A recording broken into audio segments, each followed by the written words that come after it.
Hello, everyone. Oh, gosh. Louder than I expected it to be. Can people at the back hear okay? Great, great. Well, very warm welcome from me.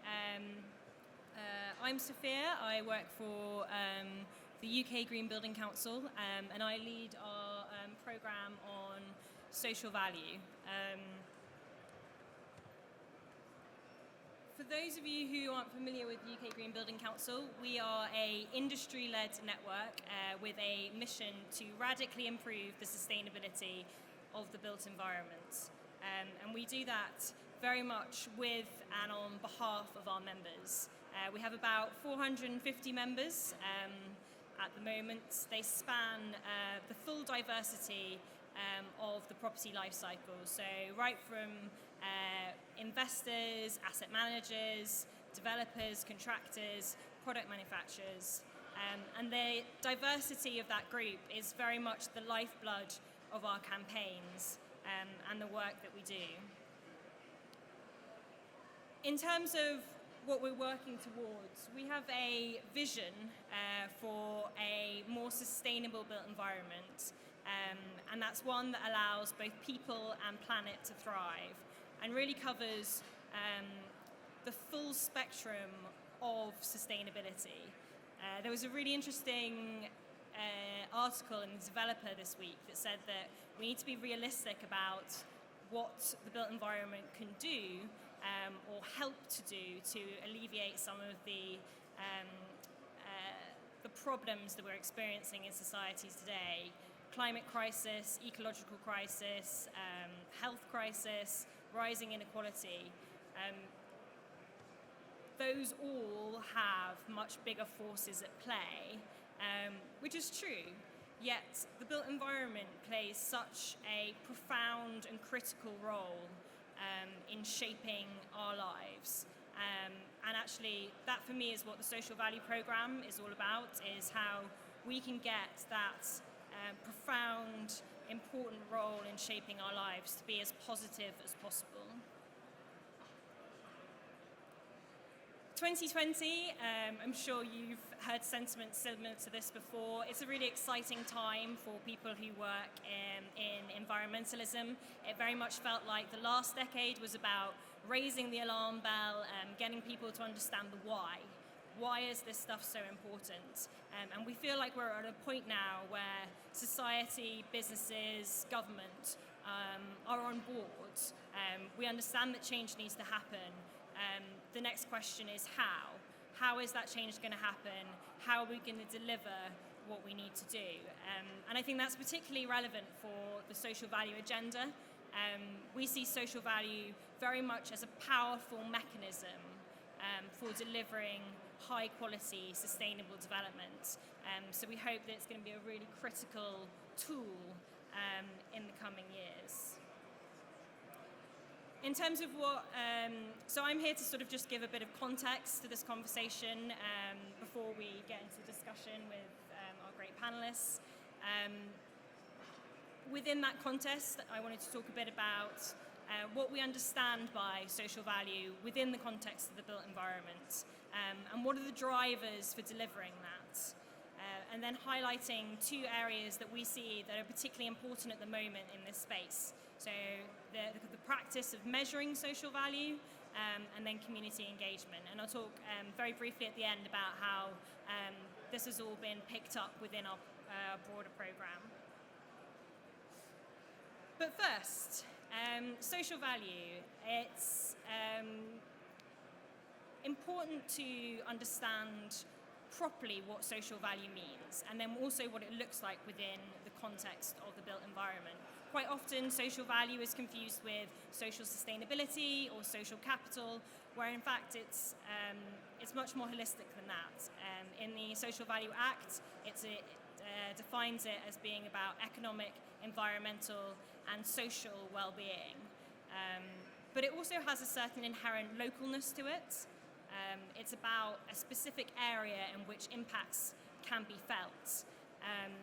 And there's also an important differentiation from compliance. It's about going beyond that. It's about what's additional. And when we look in the context of the built environment, it can look like many different things. So it can look like the jobs and economic growth that can come from the construction phase or through the regeneration of a part of a city. It can look like the health and well-being benefits that come through the introduction of green spaces, urban greening. Or it can be through the strength of community, through strategies designed to integrate existing communities with new ones. All those things encapsulate what we mean by social value. So at UKGBC, we really take that broadest possible view that social value is the benefits which are felt by people. So that might be residents, businesses, the broader community, cities, from any action or intervention taking at any point across the development life cycle. And I think that's quite an important point to stress, because there's been some really great work done in this space by the construction industry in terms of looking at apprenticeships and local job creation at the construction phase. But that's only one small part of the picture. These buildings, we hope, are going to be around for 100 years. How do the design decisions and the way the investment structure was set up in the first place be done in such a way that it maximizes the public benefit in the long term? So I've kind of talked through some of these, but I think that even though social value can't and shouldn't be defined by a set of interventions or outcomes, we can appreciate that there are some kind of key characteristics about it. So within the built environment, recognizing that there are those opportunities right across the development life cycle. Then probably most importantly, the fact that what is social value depends on the local needs of the community who are being considered. And that delivering social value, to deliver social value, it requires genuine and effective engagement of the communities who are going to be impacted through the development process. Thirdly, the point that I mentioned before, which is actually in part of the wording of the Act, that any social value delivered following a requirement, be it through planning, procurement, or otherwise, should be in addition to what is set out by other policy. It is not about meeting compliance, it is not about existing CSR activities, it's about doing something relevant and additional, relevant to the particular, to the kind of the area at hand, the contract at hand, and going above and beyond. Naturally, because when we're thinking about the impact of this and who it's going to impact, we'll be thinking in the long term. The kind of health benefits which we might get to see from development might come, say, or become apparent 4 or 5 years down the line. So we think that any social value approach should include a requirement or a commitment to the ongoing monitoring of social value outcomes. And that monitoring in the long term is something that's very much the responsibility of the private sector. Ultimately, social value, as I said, is not about a set prescribed list of outcomes or interventions. It's about a process. It's about understanding the process that you have to go through in order to maximize value for the general public. That's not to say that kind of setting out what the possibilities are isn't useful. This is our original guide to social value in new development, which we launched in 2017. The heart of that guide is a kind of spectrum of outcomes bracketed into the 3 buckets which I described at the beginning: jobs and economic growth, health, well-being in the environment, and strength of community, and gives a kind of flavour of the kind of outcomes that a community could expect to get from local development. And for each of those outcomes, it lists what the interventions could be, again, across the development life cycle. The requirements that exist for social value, obviously the Social Value Act, the 2012 Social Value Act, which came into force in January 2013, that puts a requirement on all public sector organisations to consider the social value of contracts over a certain size. That was sort of the beginning of this, but it's by no means the whole story. Businesses are looking to become more responsible and are looking at and articulating it in terms of the social value that they bring to their communities. There's also increasing questions coming from the investor community. Going back to the Act, it's something that central government is looking to strengthen. So the actual wording of the Act has been strengthened from just considering social value to measuring social value. So we had the consultation, which ran last summer, which would be looking at how central government is going to support strengthening of the Act and measuring of social value, and they've got a framework for doing that. They're also looking at what could happen if social value were integrated into other areas of public decision making, such as planning. Because the ethos behind the Act isn't just supposed to be really about public sector services, it's supposed to be about more broadly the way that we spend public money and how the spend of that public money can bring benefits back to the public. So the kind of work that we've done on this area this year, we know that investors are starting to ask real estate asset managers questions about the social value of their portfolios. But we also know that the existing ESG strategies, while they're quite strong on kind of the E factor of those strategies, they're less so on S. So we did a bit of an exercise which looked at the GRESB indicators, which is obviously the benchmark for the industry, and did a gap analysis between their set of indicators and our existing guide, which set out those kind of outcomes. Pretty self-explanatory, obviously. The ones that aren't covered are in red and sort of partially covered in orange. And what this kind of demonstrates is what we already know, that there is work to be done in terms of better providing the metrics and the measurement for real estate investors to understand the social impact of their assets.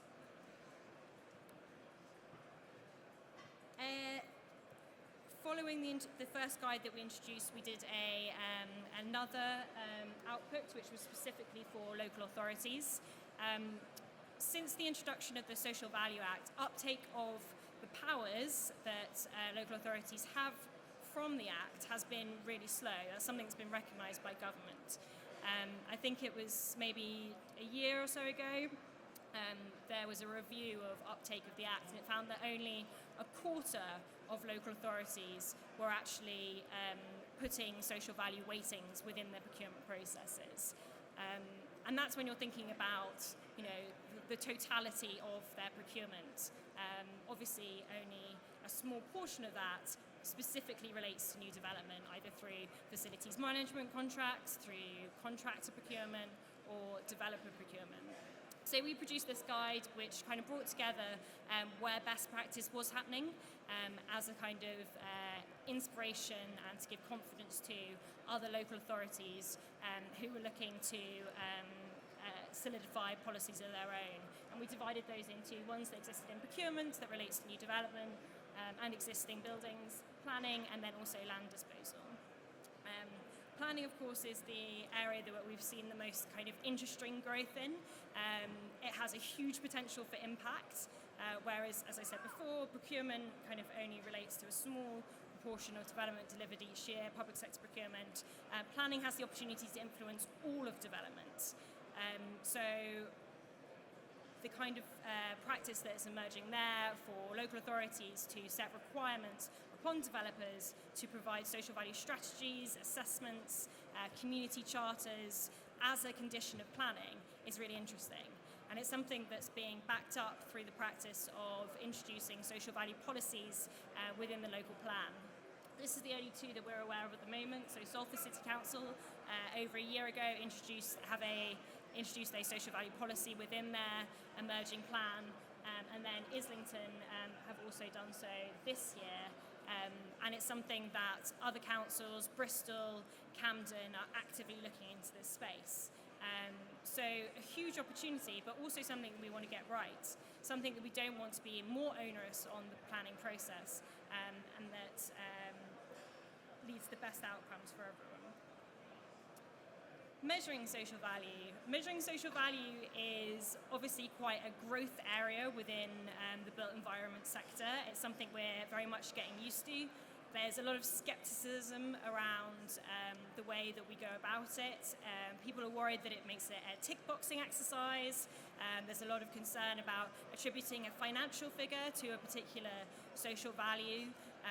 And then aggregating those and losing all meaning from where we got to in the first place, which are all, really valid concerns. But measuring social value is vital if the social value requirements that are coming from planners, that are coming from procurement teams, and that are coming from investors are reported back on in a meaningful way. So it's something that we really need to get right. Most of you will be familiar with some of the tools that have emerged. So the TOMS framework, which is a set of 36 metrics, which provides a financial figure for particular interventions and outcomes, is the one that's gaining a lot of traction. There's also the social value calculator, which was developed by the Housing Association Charities Trust, which relies on a huge bank of data from the Social Value Bank. I should say both of these resources are, available to download online, and you can kind of play around with, where that information is coming from and see what you could replicate for your own projects. There's the approach that's set out by Social Value UK on social return on investment, which is kind of different to those online calculators in the sense that it very much involves a speaking to people element and getting that qualitative information and that feeding into the measurement process. There's lots of stuff out there. We're expecting more to be out there as we go forward. We think UKGBC's role in this space could be in helping built environment organisations to recognise which approach works best for them, and to help understand what good social value measurement looks like, and what social value measurement may not be helpful in a particular situation. So at the end of this month we'll be launching a guide which kind of bisects some of case studies of various approaches and sets out some guiding principles. Community engagement is a really, because it's process driven, a really important part of the puzzle. In our original guide, we set out the idea that without genuine and an effective community engagement, the likelihood of delivering positive social value outcomes for communities decreases. So we've got this graphic which kind of shows the kind of the lightest touch engagement with communities, inform, down to consult, involve, co-design and empower, the likelihood of creating good social value outcomes increases. So this was kind of one of our premises that we started out with. But at the same time, we were obviously very conscious that as a sector, we're not very good at talking to communities. And the consultation process itself is actually quite fraught. Many of you will be familiar with a study that was done 6 months ago by Grosvenor, which said that 98% of the public don't trust developers. To which someone in my office said, I don't know what the other two were thinking. To which someone else said, well, 2% of the population probably work for the built environment sector, and therefore that's the reason why they trust them. Whatever you read into it, it's not a particularly impressive stat for the industry. The British Property Federation is also very conscious of this. They're setting out a programme which is called Redefining Real Estate, based on a survey that they did around trust in the industry, and found that it was very disappointing, the perceptions of developers to communities. And it's actually a bigger issue. So there's a state of trust. No, that's not quite the right word. I think it's the Edelman Trust Barometer, which is taken every year, and the one that was, and this is for all civil society, public sector and private sector, and from that report, the headline was that we were mired in a stagnant state of mistrust. So clearly lots for everyone to be building on. So because of that, we did a design process last year where we looked at some of the key challenges of engaging communities and took people through a process to come up with new ideas.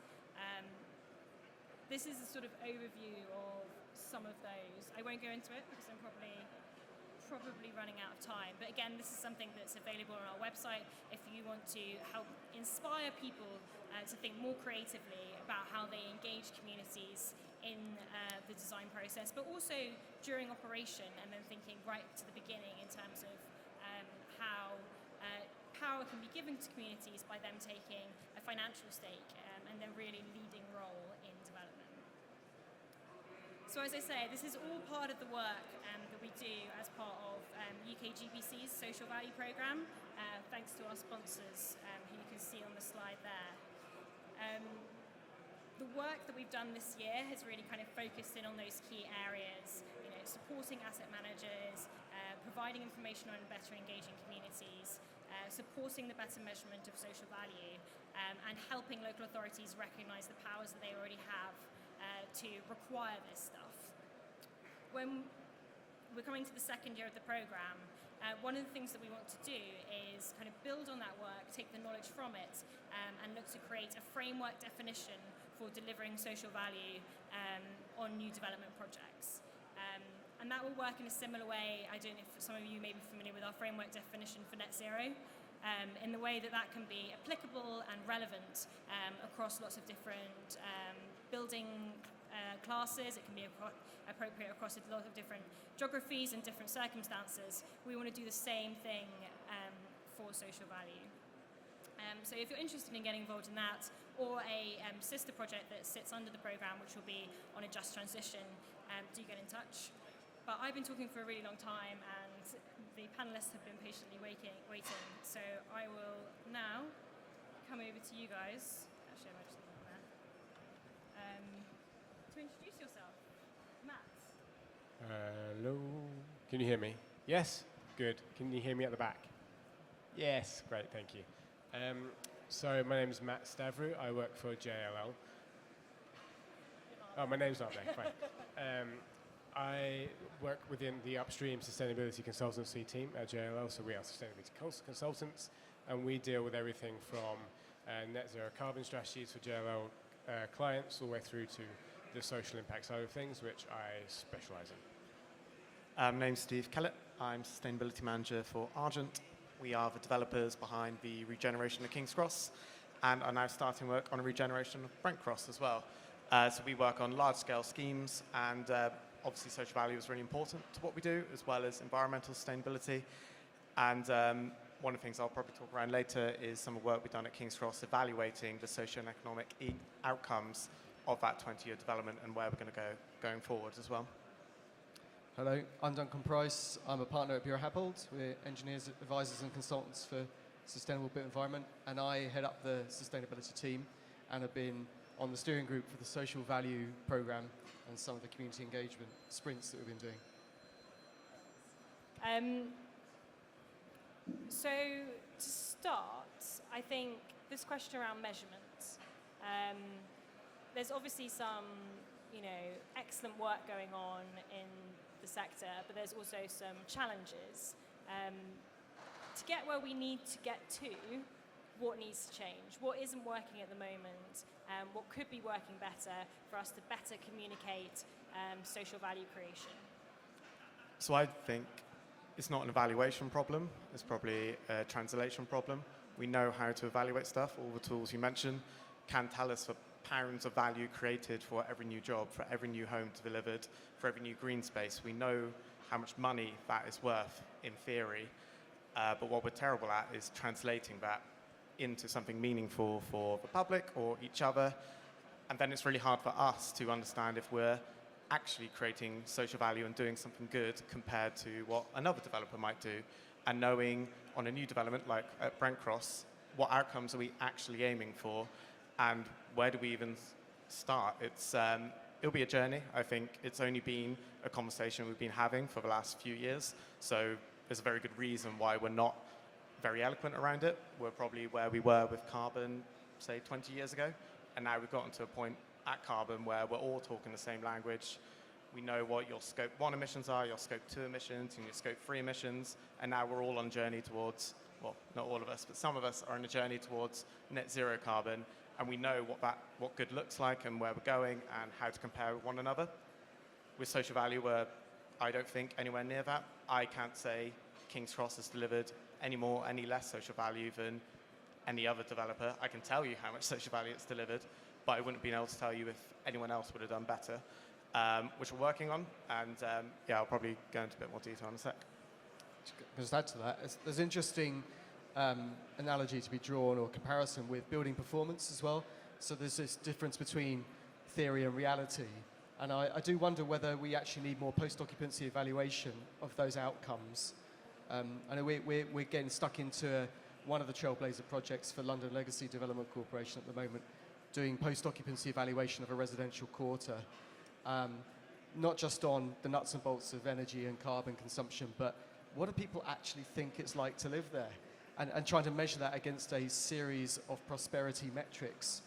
And that's a non-trivial exercise, actually asking people what they really think. But I think we're going to end up, to carry your analogy through, we're going to end up with that same challenge of prediction versus reality, and how do we make sure that we get what we think we're going to get.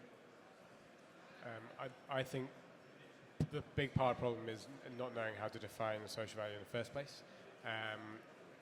Is it your tax relief for central government, for local government, number of jobs, CVAs, all of these things, which in the 80s socioeconomics just always been? Is it social impact, which is what NGOs have been measuring for decades, and is it that how you actually impact and change people's lives through a development? Is it both of those things, depending on your audience? Do you have to then measure both of those things? So I straddle the line between the two. I tend not to go down the pounds and pence route unless someone specific in government is asking for them, and even then I ask them why they're asking for them, because unless an economist needs it for a specific report, they generally are asking for something else. They're just asking the wrong way of getting to that final thing of what has your development done for that local community or local communities within the area. So what do you, I think it's a really interesting point about putting the pounds and pence. Do either of you have, Duncan or Steve, a view on whether we should be putting pounds and pence to this? Do you think that would be helpful? It's a start. So at King's Cross, we did an evaluation with a consultancy called Regeneris. They looked at the millions of square feet of office and residential that we delivered, and then put a pound value to it. So I know for every home, it generates £1,600 of gross value add to Camden Council, which is great, but anyone could have delivered that home, and it's not particularly inspiring. What would be inspiring is to know if those people living in those homes or having those jobs are thriving. They feel like they've got meaningful employment, they're actually happy, they know their community, they know how many friends they have in their local neighborhood. But how you measure that and how you translate that into something that's comparable, how do you measure happiness, to Duncan's point, isn't trivial. And hopefully at Brent Cross, when we're starting, we've set up some more meaningful and interesting KPIs. And it might be something like, in 10 years' time at Brent Cross, how many of your neighbours do you actually know in Brent Cross? Have you got 7 people you know and can call a friend? Because that would be, you're probably not very lonely, you might be happy, you might feel connected to your community. And that, to me, is more meaningful than a pound value. If you then can translate happiness into a pound value, great, but I think that's a more important thing than pounds and pence. I'll just add to that. I think even if you look at a rather more mature area like, say, carbon measurement, actually the price of a ton of CO2 wildly varies depending on what you're trying to achieve, the additionality, whether it's local or not. So actually even setting a price is a real challenge. And I do wonder whether there may be some benefit in the way that we have a carbon budget. Maybe we have a happiness budget, or some neighborliness budget, or some other metric which has some intrinsic value and inspires people in its own right. That's And been... act- Sorry, go on. Sorry, just as part of this program that we're sponsors of, one of the questions UKGBC asked was like, by 2030, we have targets for carbon, we have targets for resilience, we have targets for biodiversity. And as a room, and hopefully maybe we can crowdsource some ideas, but as a room, what do we aim for as an industry by 2030 around social value? And we might have an answer here. Yeah, we've got... is someone available with a roving mic? Yes, it's just coming. It might be one of ours. Got a spare. There's this gentleman there. Hello, can you hear me? Can you hear me? Yes, okay. My name is Jason Slocum. I'm an architect. I'm also a specialist in design for autism. I think you have to put the mic a little... A bit closer. Yes. Okay. In just answer to your question, there has been recently the Marmot Review 10 Years On, which talks about health inequalities across the country. So perhaps one of the metrics might be connected to reducing the gap in inequality between communities. I think that's a great suggestion, and that's kind of a bit of where we got to. That maybe, for those 3 buckets, there might be a metric for each of those, and the health and well-being one being around health inequalities would be great. Was there another thought? My name's Claire Neely. Amongst other things, I am a cycling advocate, and one of the things that drives me completely mad is where the built environment and the urban realm don't speak to each other. There is a very classic piece of Californian research which has been updated by the University of West of England, can't remember the name of the guy's name, and it's about the number of cars going down your street is directly proportional to the number of people that you know in your street. So there's a metric in another discipline that perhaps could be applied here. That's really interesting, and it's also design related. I do have more questions for the panel, but actually, if anyone has any specific questions on measurement, it might be kind of timely to raise them now. Gentleman at the back. Hi, a bit too loud there. My name is James Milne. I work for GT3 Architects. I guess my question is, I agree with you, it shouldn't all come down to economics. People are more important than pounds and pence. So where I work, we do a lot of work for local authorities on sport and leisure schemes and master planning.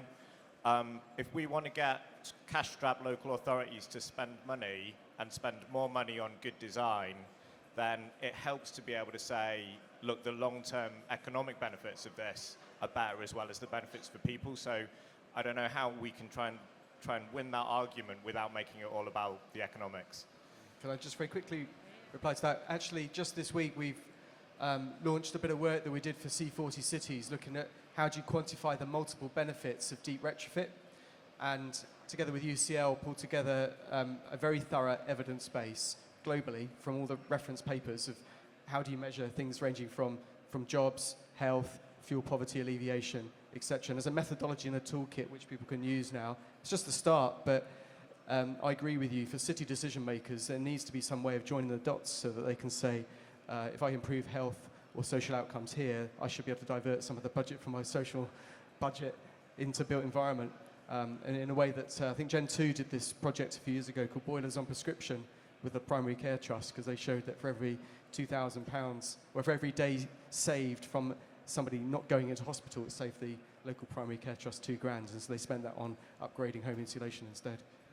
Can I just address a couple of the first questions at the same time? While they're both incredibly good indicators of what we should be measuring, I think we have to be careful being prescriptive of what we measure at any given place. I think we have to be led by that community in those spaces and what they need. So if what they need is, if there's a massive well-being gap in relation to class, we should be looking at that in that space.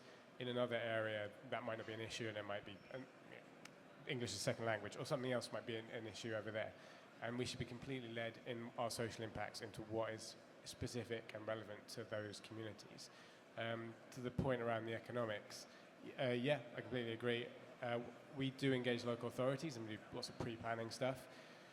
We've very rarely come across a local authority that doesn't mind that. Well, none of them really mind when we don't put numbers on it. If we say this will increase your well-being of this population by X amount, they take that and they love it. They didn't really need £1 savings in hospital days spent or whatever it was, or time at work.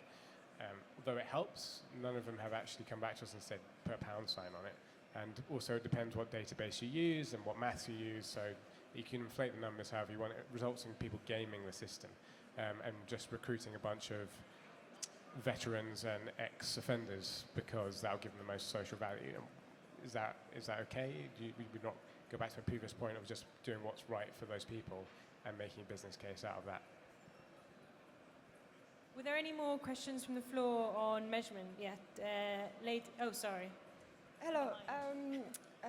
I work for Max Fordham. I'm a sustainability consultant. And I have a question more on have we looked into time as an issue? Because if we compare or do an analogy with building performance, we got to a point where we can do a lot of calculations, we can reduce carbon, and we can do that very efficiently, very quickly, and not delay this whole process of the building industry. And we all know that things happen very fast in the building industry. So for things like social value, those things take time, and communities can't just adapt to changes, even if they're the best changes.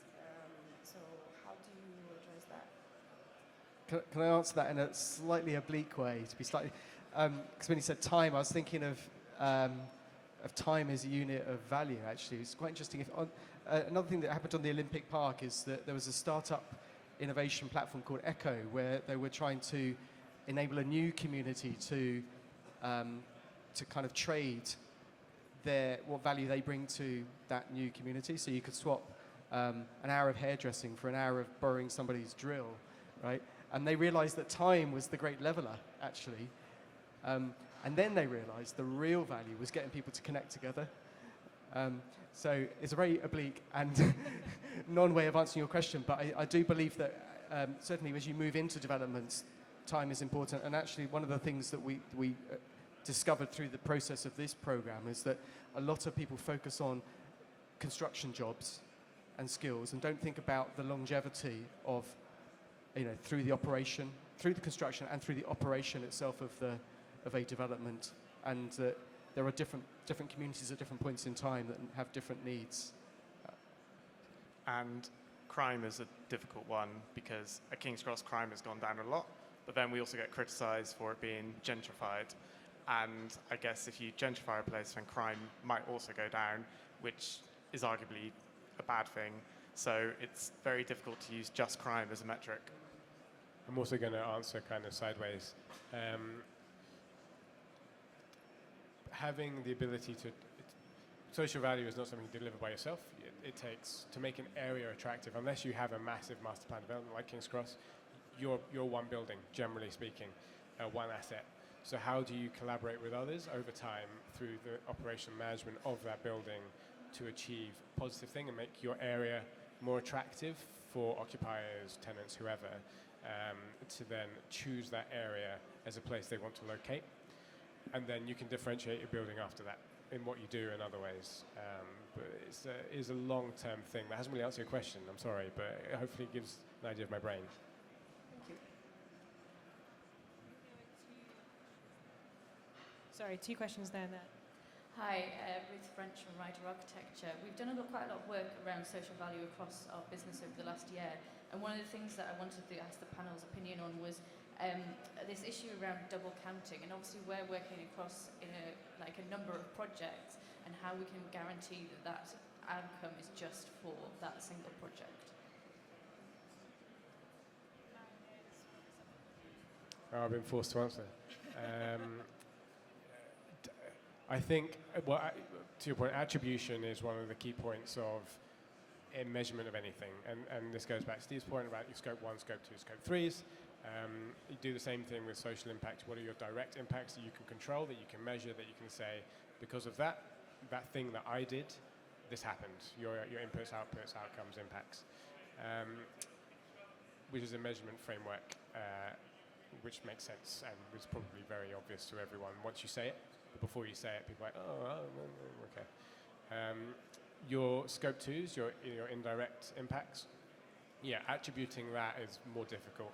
You can say you have, as long as you're reporting it accurately, and we've done this in collaboration with this partner or with these developers or architects or wherever, as long as you're reporting it in a way which you're not claiming everything, I'm not even sure you need to put a number on that. And then your induced or your scope 3s, your enabled impacts, your tier 3s, Again, as long as you're reporting them as something that happens because you've done something and someone else has run with that money and done something else with it, as long as you're transparent and clear about what you think is happening in as a consequence, I don't think you have to attribute X% of this is mine.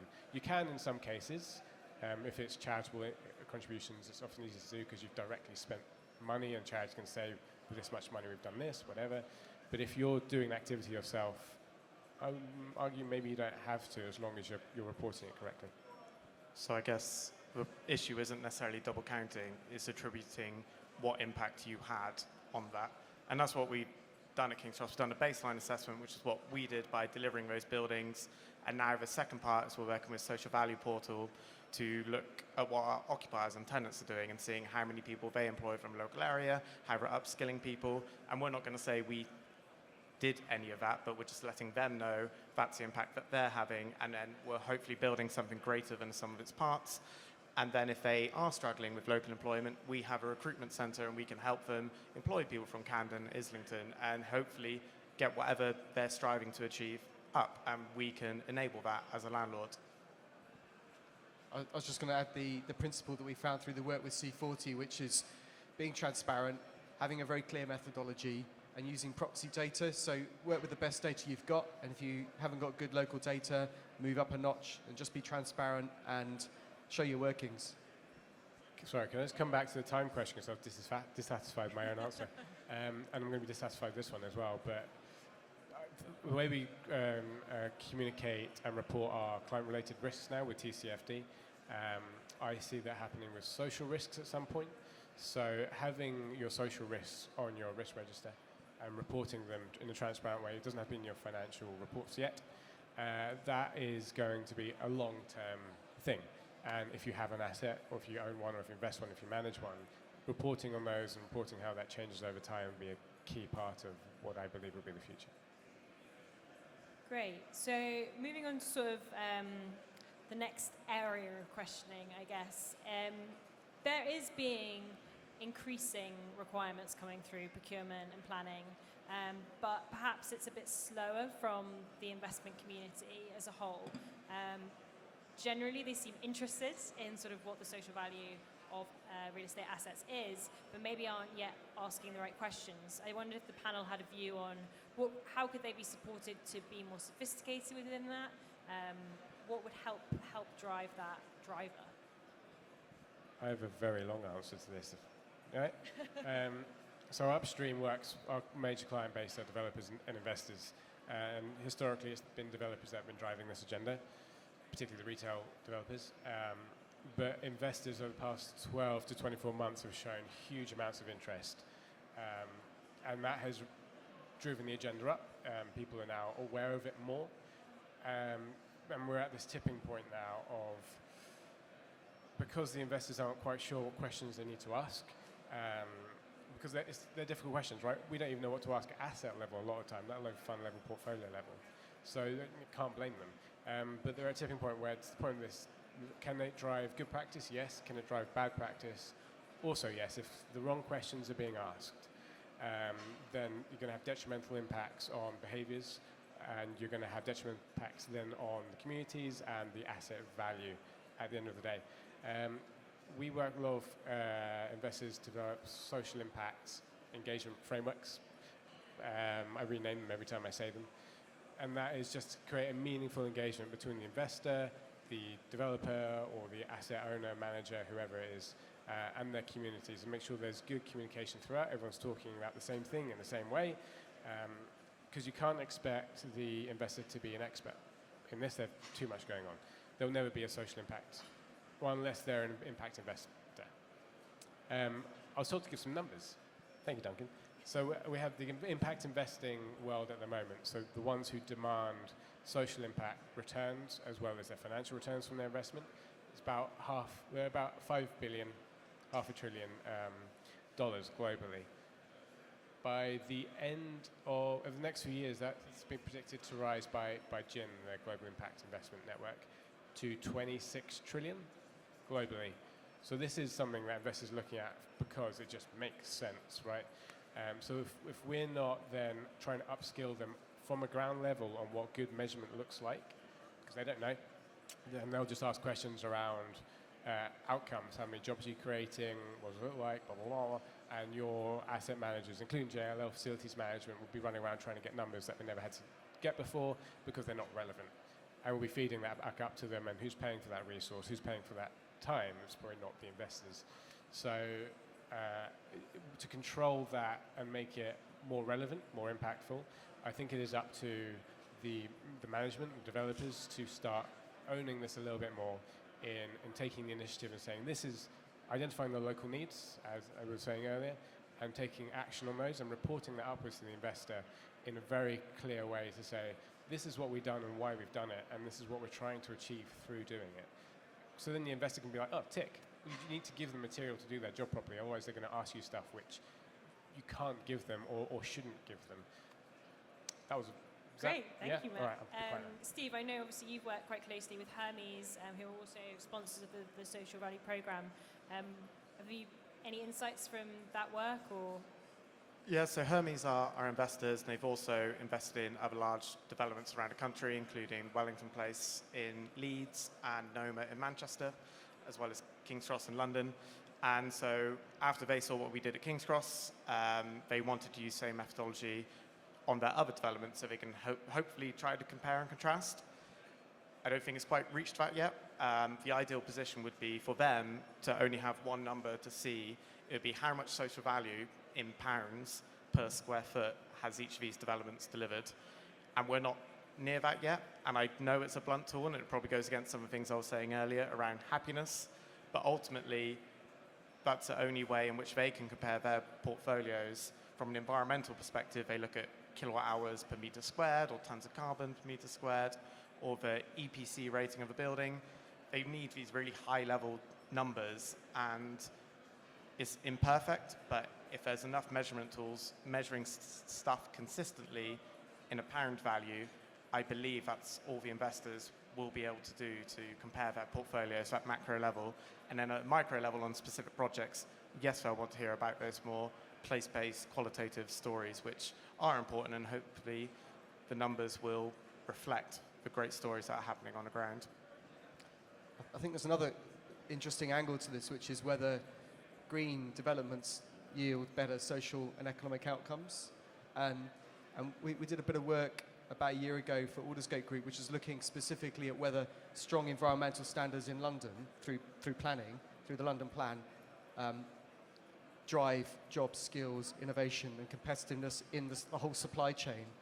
And we did a bunch of desk research, but also speaking to lots of developers and the supply chain. And the answer was yes, strong, in this case, low carbon policies were driving better social value outcomes through the supply chain. And that's a really powerful message for policymakers as well, because it starts to join up the kind of the economic case at the project level with the policymakers. So if you get everything pushing in the same direction, one would hope that there's a sort of triple bottom line win.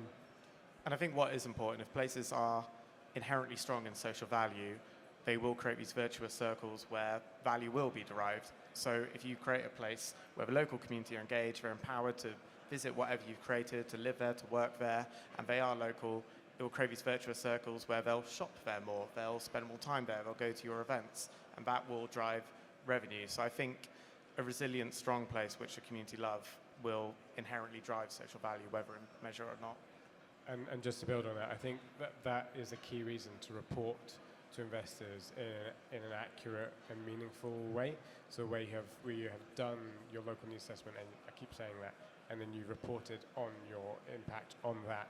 I think to the point of the pound sign and Hermes wanting to see that, I don't see that as the future. All the investors that we engage are moving away from that to something a little bit more advanced and yet still easy to understand. I think there's a misunderstanding of what qualitative and quantitative data is.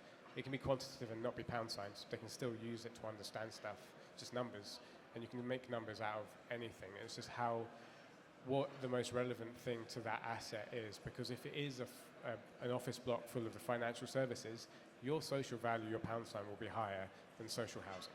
It's not to say it's better. So how do you want to game the system? Is it better just to then report honestly and accurately and educate the investors over not that long, they'll get it pretty quick, over what what you need to do to protect their asset value. And again, to the point of TCFD and having a social related risk, if you can say to your investor, the entire area is doing this in these metrics, and we're doing this to lift them in these metrics, it's the same as any environmental report they do. They do ask for kilowatt hours per square foot and stuff like that as well, but they look way beyond that towards climate risk mitigation and stuff like that as well. So I think we need to give investors a bit more freedom and confidence to be able to do their jobs properly. Great. I wondered if anyone from the audience either cared to weigh in on that debate or had any particular questions on how we strengthen the requirements that are coming from investors, procurement teams, or even planners. Gentleman at the back. Yeah, thanks very much. Martin Fodor from Bristol. Just like to challenge kind of some of the tone of the debate. I'm thinking of a really big issue in my city, which is the height, the tall buildings issues that have been encouraged by our mayor. And as far as I know, all of the comments on tall buildings have led to detriment to communities or higher carbon impact, worse for families, worse for children, worse for the neighbours. Probably no higher density of development, even though they've been called the solution to sort of housing, and supposedly the mayor says showing ambition. But I don't think ambition is a positive social value if it means higher carbon impact, worse for children, worse for families, worse for mental health, a whole series of other things. How can an investor, a developer, reconcile all the downsides with the idea they might have a more profitable development? Yeah, I think that's a really important point, and also, relevant to social value and the concern that people might be articulating the benefits of a development as a way to strong-arm local authority into granting permission for non-compliant buildings. Any thoughts from the panel on that? Yeah, I totally agree with tall buildings not being great examples of placemaking or good development. And actually, they do drive unhappiness. And if people are unhappy, and going back to our earlier points, if there was a way of measuring it and then putting that into social value metrics, that would be the ultimate answer. How you do that, I don't know, but I would love that to be part of the solution to drive investment decisions. But ultimately, we're building build-to-rent units now, in which if we do build a 50-story tower where everyone's unhappy, we'll be failing to rent those out, and then we'll lose money. So it doesn't make sense from an economic nor social perspective. And if investors are wise to that as well, which people only want to live in nice homes, then it won't be social value driving it, it will be just purely economic rationale. Can I add to that?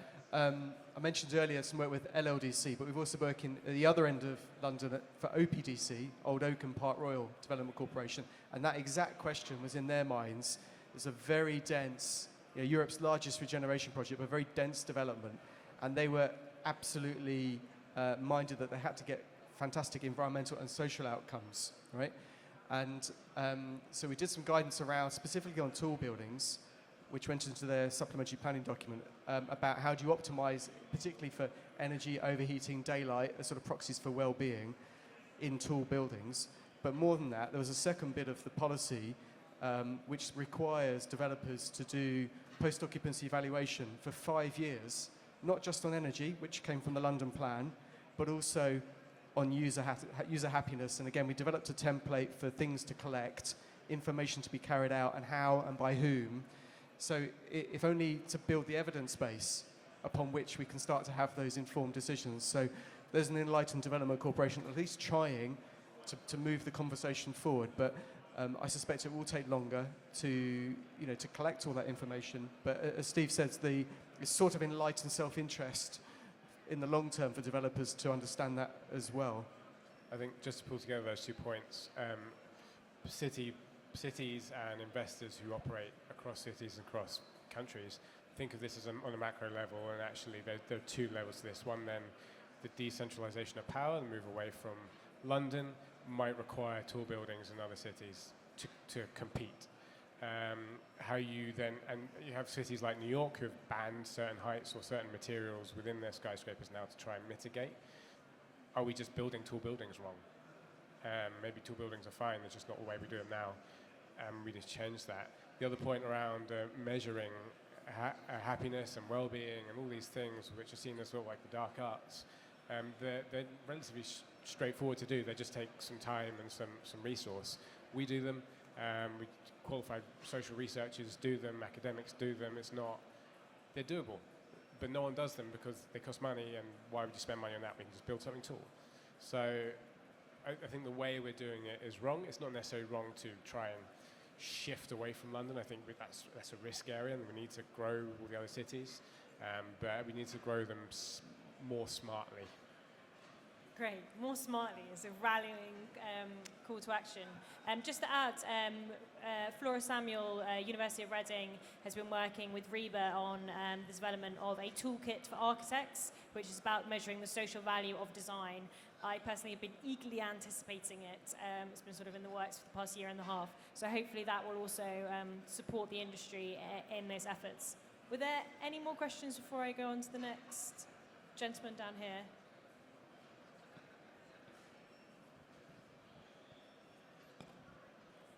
Hello, my name is Alan Duncan. I'm an architect. I'm a student at the University of Greenwich working on housing, sustainability and urbanism. So I'm interested in, you've kind of spoken about community, and like everybody knows what community is, don't they? Well, in a new city, a new area of a city, that community takes time to develop. So what's the aim and the vision of that?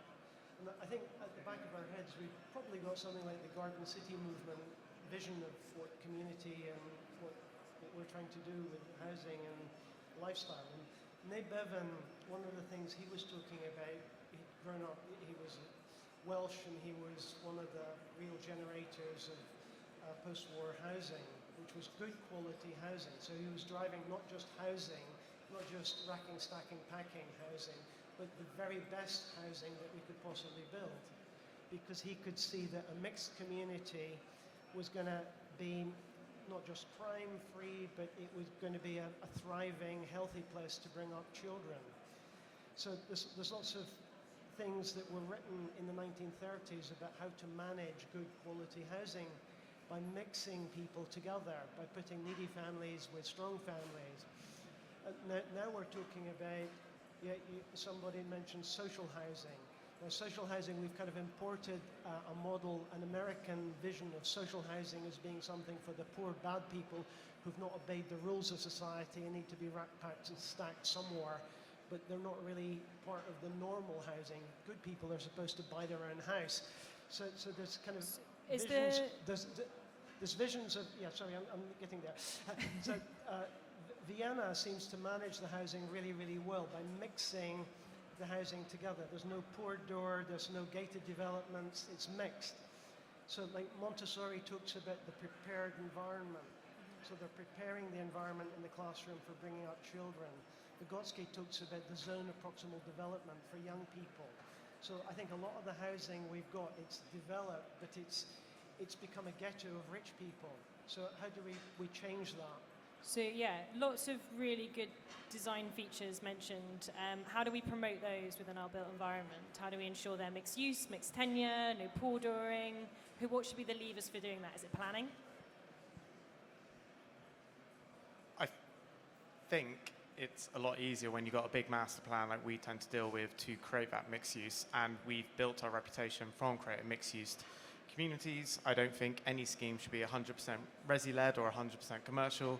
And we've seen from making mixed-use places that are used 24/7, 7 days a week, with a good mix of different tenure types, it does create a place with strong vitality and people actually want to go there. And that's exactly our model, and it's why I work for that company, is because I believe in it, and I totally agree that good places are mixed, and they are for everyone, and they are for different people, and that diversity is what makes great cities. And if you have a town or suburbia where it's just housing, that high street is devoid of life and it's a bit dead. But what makes great cities is that vitality, and I guess linking it to social value, measuring vitality or happiness or lack of loneliness is very hard to measure, and we're looking at quite crude measures of just saying how many people are in employment, how many people from local area. And if there was a way of figuring out what makes a good place and just putting it into hard numbers, then we could use that as a toolkit to give to others. But it is place specific. It's an art, not a science, of how you make a great place. Not every place should have 60% housing, 30% commercial, and 10% retail. It's not a complete science. And how you build that into planning requirements is very difficult. And I imagine some of you work for local authorities, and that's exactly what you grapple with, is how to take good practice and make it standardized rules for everyone to follow. And sometimes you have unintended consequences of doing that approach. Which kind of brings me to the last kind of discussion topic, which I think is sort of the toughest nut for the built environment sector to crack. It's how we work better with communities, how we better understand communities, and how they can be a really positive part of the development of the built environment. Duncan, you obviously worked quite closely with us on this part of the programme. I don't know if you wanted to kick us off on your kind of perspective of the challenge. Sure. It goes back to your earlier point about who is the community and what do they want. And it strikes me that Amazon probably has a better idea of what communities want and what they're thinking than developers do. Present company accepted. But how many developers really honestly believe there is value to be generated from deeply understanding what a community wants, and is prepared to invest the time and the energy to do that.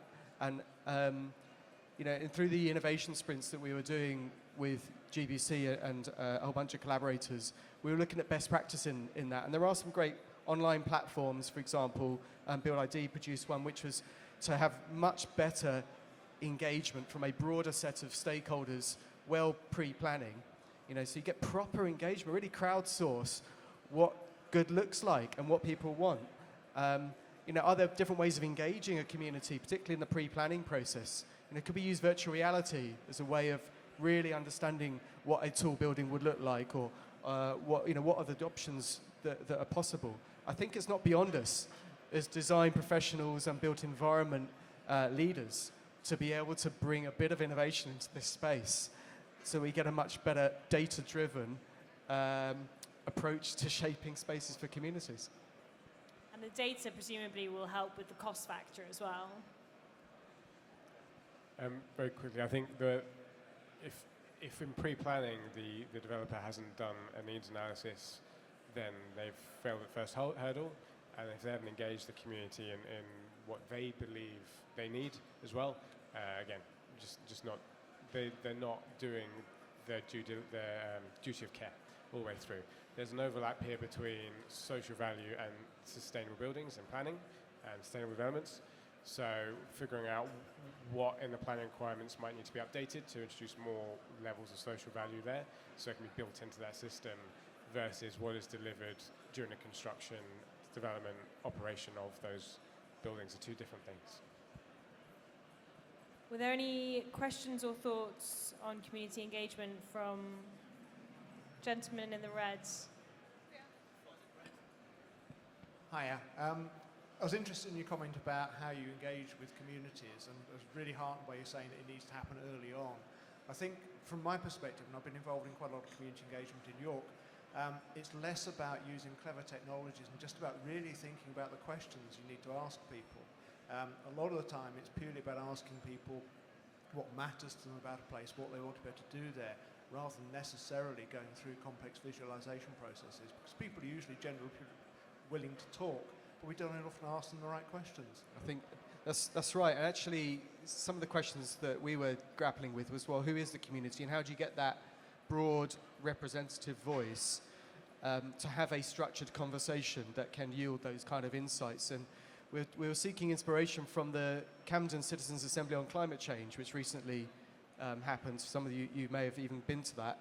But they very carefully selected, I think, about 70 people to represent the age, the demographic, the ethnicity, a whole range of characteristics of the area, and carefully designed a process for asking those questions, gathering feedback through a series of 3 events. And actually, that's a very prescribed methodology, and not every development would necessarily have the ability to do something like that, but maybe some of our larger ones really should.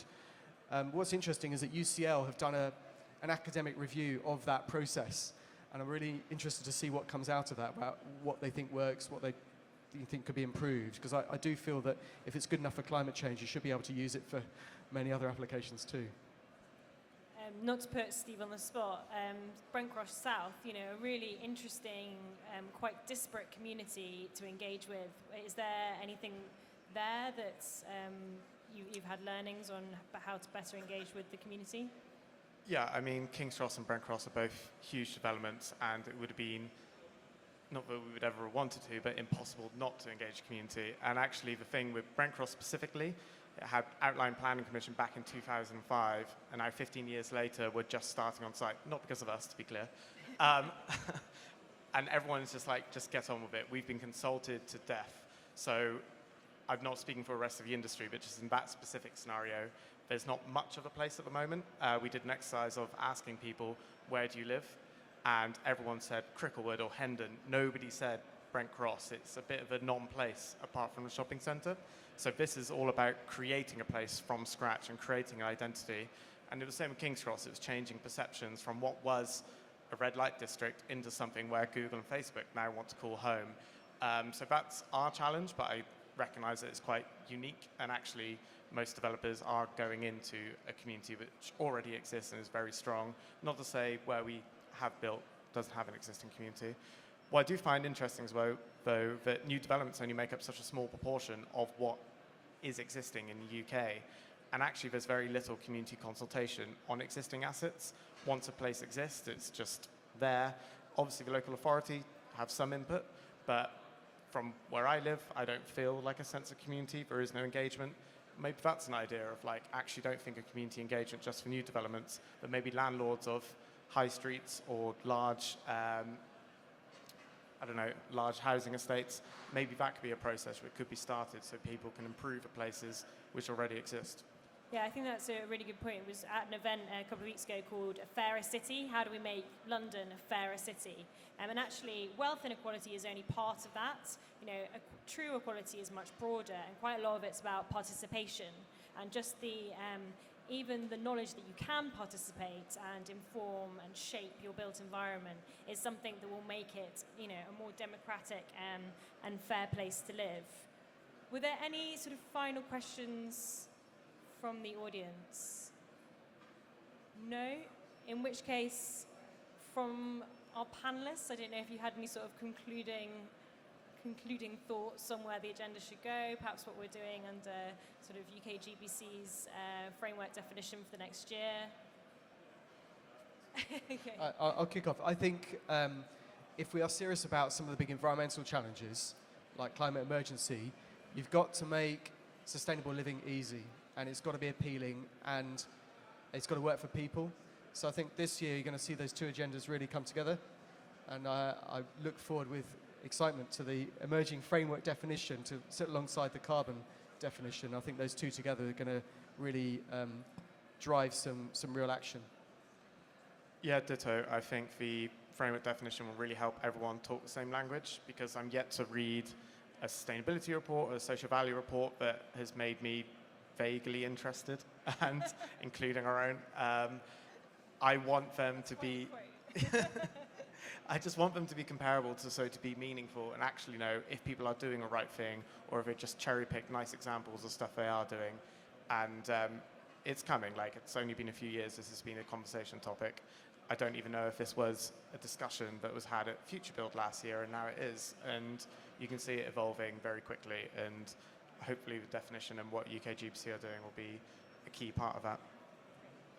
Yeah, I think the only way of this going is demystifying it. It is not a black box where you plug things in and things come out the other side. This is a deep engagement process. It takes time, takes resource, takes expertise, and that's fine. I want people to be comfortable with that, and the framework will hopefully make people comfortable with that. And 30 years ago, carbon was really a really difficult concept to grasp. Now people just count it as part of their job, and it will be different, but the ease and the comfort will be the same, hopefully in the very near future. Great, thank you all. I'd like to invite you to thank the panelists for their insights today, and thank you all for coming.